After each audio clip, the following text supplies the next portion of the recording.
Hey, thanks for tuning in to Larger Curves. Make sure you smash that like button and smash that subscribe button if you haven't already. Today we're going to talk about the Samuels.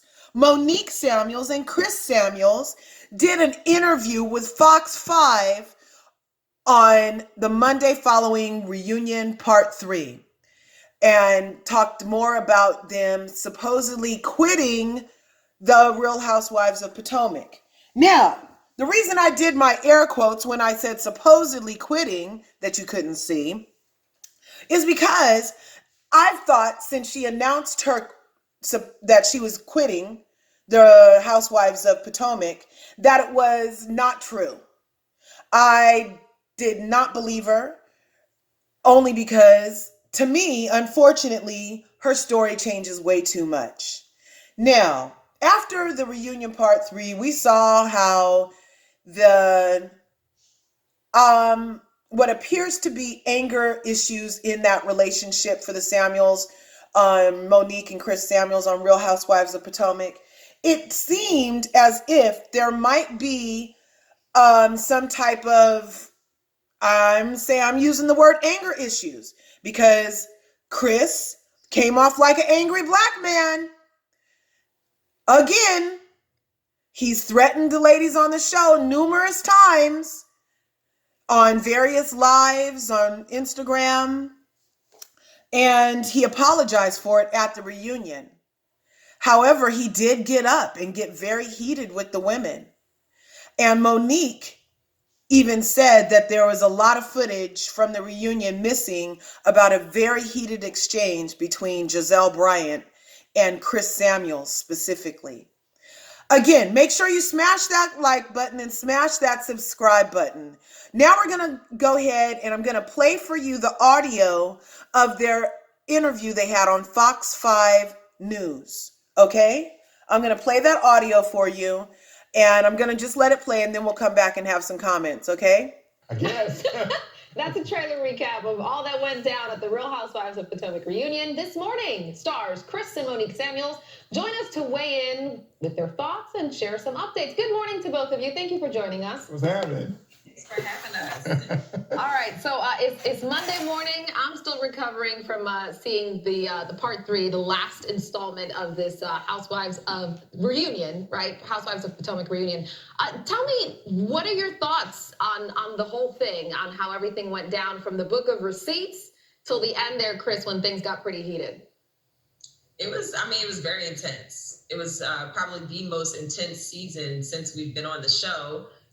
It started out very fun and light, and now it's like heavy, and the hate is very real. Yeah, and from my perspective, when I came out, I had a mission to defend my wife, the lies that was put on her pretty much throughout the whole season, and also my child being attacked. And a lot of people, they never owned up to it, and that kind of really upset me. So, I wasn't going to let it go. So, but I've forgiven them, and I've moved on, so I'm in a better space now. So I want to, either one of you can answer this question for me. At what point does it get to be too much? Because I'm watching this and I'm like, this seems like this is off script. It seems like it's way too personal, that this is no longer, as you said, Monique, it's no longer fun when you start talking about people doing this and people. It was just everything that was said. I was like, how can you come back from this? So at what point do you say, you know what, I'm out? I've had enough. Either one of you can answer this. I've had enough. I'm done with this. It's too much. I'm moving on with my life. Yeah, I'm done. I've had enough, and I'm moving on with my life. So you're done with the show? Definitely. I'm done. Yes. I'm done. At the point where you start involving family. Mm-hmm. And I want people to understand, with the whole binder situation, I came prepared. Because at the end of the day, I love what one of my favorite YouTubers, Funky Dineva, said. He said it's not about truth, it's about perception when reality TV is happening. And for me, I said, you know what? I'm going to come with the truth. I get it that it's all about perception, but if I have this binder full of receipts and I'm giving you real facts, you can't deny it, and you can't hold it back. So I'm just like, time out for the lies, time out for just throwing people under the bus, people's families under the bus, people's livelihoods under the bus, simply for a show and a storyline. And that is not what I signed up for. So the reason that Chris and I wanted to join reality TV was to try to change some of the stereotypes that are out there about Black people and Black family in general. Unfortunately, this past season, I played right into it. You know, with the whole incident with the physical altercation, I was very disappointed in myself, and I needed to figure out how to pick up the pieces and move forward. But when you have two shows happening at the same time, one that's on TV, one that's behind the scenes, and there's so much ugliness, it is rooted in so much hate, that's the type of energy that I'm not going to play with, and I'm done with it. I'm over it. My kids, my family, my husband, they mean more to me than anything. And there's no paycheck in this world that will allow me to keep being in this type of stressful environment, and so much hate. It's just nasty. It's definitely unfortunate. You know, from my perspective, you know, I thought that everybody would get on TV, we cut up, we, you know, have some jokes, some fun. If somebody actually gets into a real situation of something, you know, that's serious, then you have to talk about it. But to literally make up stuff, run with lies, have a whole bunch of scandal, and then basically deny the whole fact, it's very disappointing. You know, we all can make some money and have fun, but at the end of the day, people were really going for the jugular with my family, with lies, discussing things, attacking a child, and it's just so disappointing. And then don't even have the nerve to, you know, stand up on their own 2 feet and apologize. Chris and Monique, I want to ask you both this question. We have about a minute left, but one of the things I thought about when I saw the last part last night was, you know, Chris, you've had a very successful football career. Monique, both of you are well respected as a couple. You've done things in your own right. You obviously didn't get into this for the money, right? You guys are fine on that end. Was it worth it? I mean, Monique, you ended up being a pretty divisive character. There were people who passionately defended you and have been on your side, and then there are people on the other extreme. Do you feel that it was worth it, given what you're walking away with in terms of the reputation? Yes, I absolutely believe that everything you go through in life is to teach you something, whether you're supposed to grow from it or not.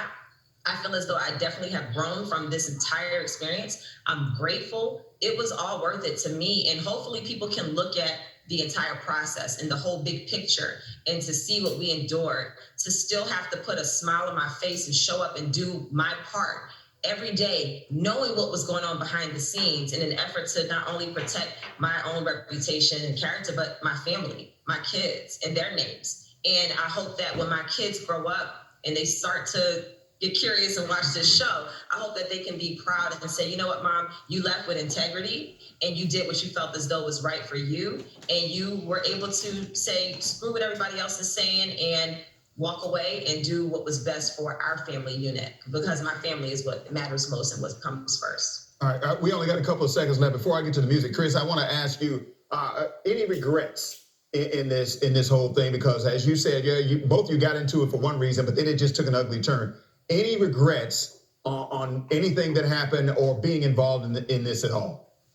I really don't have any regrets. You know, it's kind of like what Monique said, you know, you live and you learn, you go through it. And to be honest with you, this has strengthened our relationship to a whole nother level.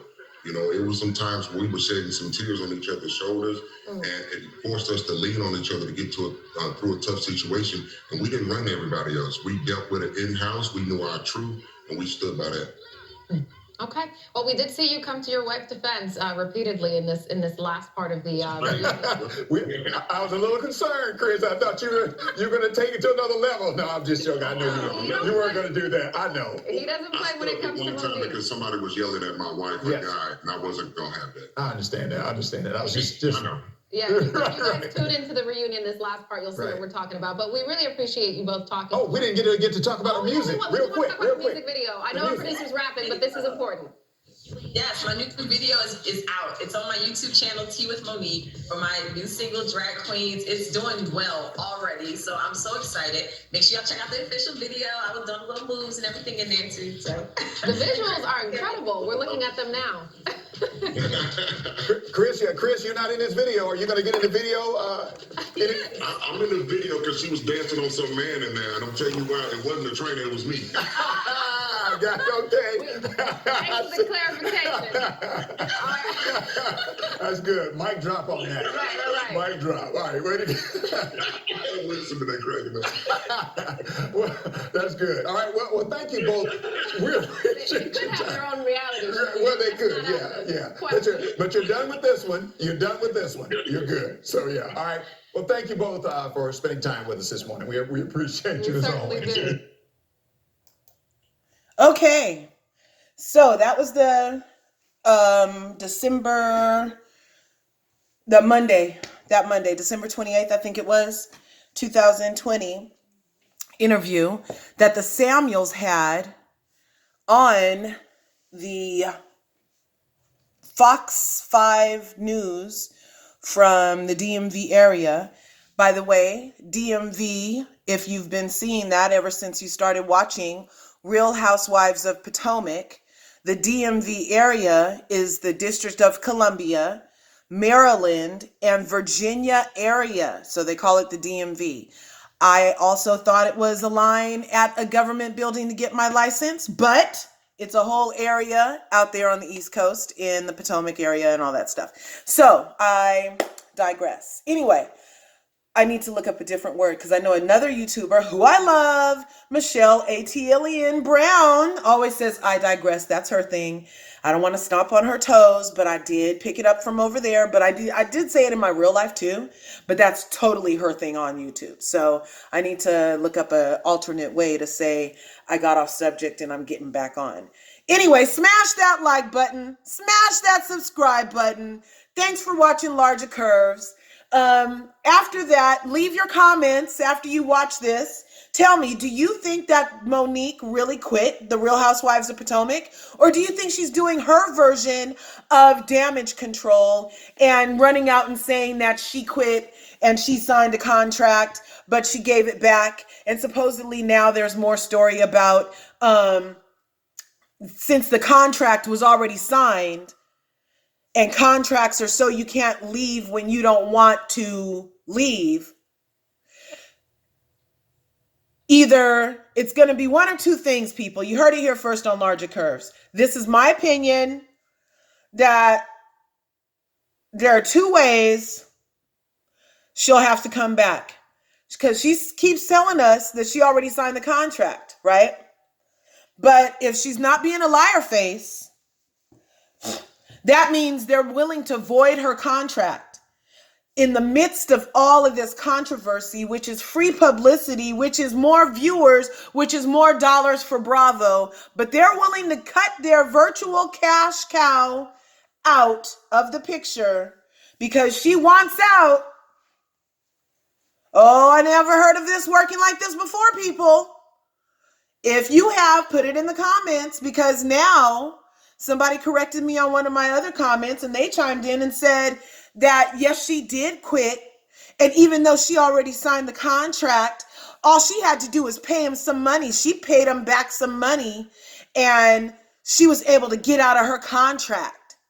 Well, hey, I did take contracts while I was in college, and I guess there's a way to do that. So it could be a possibility. However, I do not think that Bravo would just fire somebody. I know many people are subscribing to that belief that she signed a contract and then quit immediately following a reunion. But, you know, the other interesting thing is, just think about it for a minute. I love a good rabbit hole, people. That's when you go down and you just be thinking that, and then you think the opposite of it so that you can try to answer the other question that you could have had. Okay, let's do this rabbit hole. How is it that the one person that quit on Real Housewives of Potomac is the only person with a self-confirmed issued signed contract and the only person to rescind the contract? We haven't heard from Giselle Bryant, the supposed HBIC of RHOP. We haven't heard from Grand Dam on her contract status. We haven't heard on Robin Wand Dixon if we're going to get to see the wedding play out. We haven't heard from either Candace Dillard Bassett either. if we gonna get to see anything. Now, I did see something recent, like in the last 24 hours, where both Wendy Osefo and Robin Dixon did some type of like tweet that implied the sources of their firings were fake news and misinformation and not a very good resourceful fact. And was like, contracts don't lie is what Wendy said. And then Robin said something about, just that the sources wasn't a reliable source. So nobody else in the world of RHOP, from the HBIC to the one with 4 degrees, has confirmed or denied for sure a contract. But Monique Samuels did. I'm just saying, it's interesting, people. This is my opinion. This is allegedly. This is just what I'm getting from looking at all sides of the angles. I mean, you can be tunnel visioned, yet there are many apples on the tree of knowledge. So, and the knowledge speaks for itself in this case for me, that there's something going on here with the firing, quitting, I'm done, one and done. I don't know. It just doesn't seem like anything we've ever seen before. And I'm willing for that to be okay too. It doesn't all have to be what it was. I'm willing to have an evolution and a change with the way that a corporation like Bravo would have their employees engage in contracts and things like that. I'm willing for there to be change, and I'm hoping there is, because they said they quit. Oh, and did you catch that the news person, smash that like button, smash that subscribe button. Did you catch that the news person in the audio we just heard, the man, questioned Chris Samuels? Did he have specifically any regrets? It was a very leading question for that reporter to phrase it that way. Do you have any regrets, Chris, about the season? Very nice lead-in he gave Mr. Samuels. However, I'm not sure whose PR person this one has right here, but unless he did get hit in the head too many times, like they said from the football game, that was the perfect time for him to be like, oh, I totally regret threatening the ladies again, and I totally regret the taste I left in everybody's mouth of my behavior at the reunion. You're right. I do. I regret that you guys had to see me like that or something like that. But instead, our good Mr. Samuels said, no, I ain't got no regrets. And then the co-host lady, she went in with the save.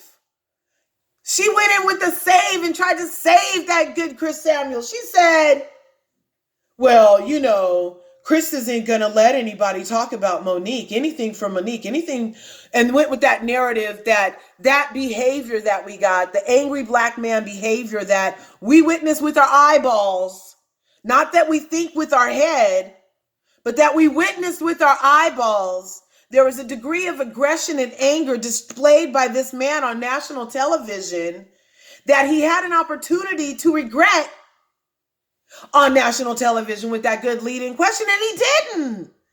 Man, you guys got to get a new PR person, Samuels.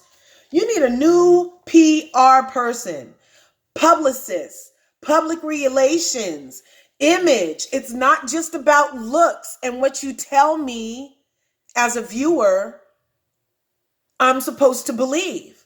It's about an intellectual exchange of what you say along with what I see for me to make a decision and then have a feeling behind. You know what I'm saying? Because we do everything in life for feeling. It's not all for looks. They look great. I love them. This is all love. I'm just dissecting my own mind, like I said, as a viewer. I've said it before in my videos. As a viewer, I'm just like trying to get to why should I believe what you just said instead of what I just saw? regardless of editing or anything. Even for Andy, Andy's talking about it's editing that it seems like he came down on Monique. But to me, what my eyes saw yet again was not an editing issue. It was in actions. It was because all the moments are now, people. Welcome to 2021. Smash that like button and smash that subscribe button. Thanks for tuning in to Larger Curves. You know,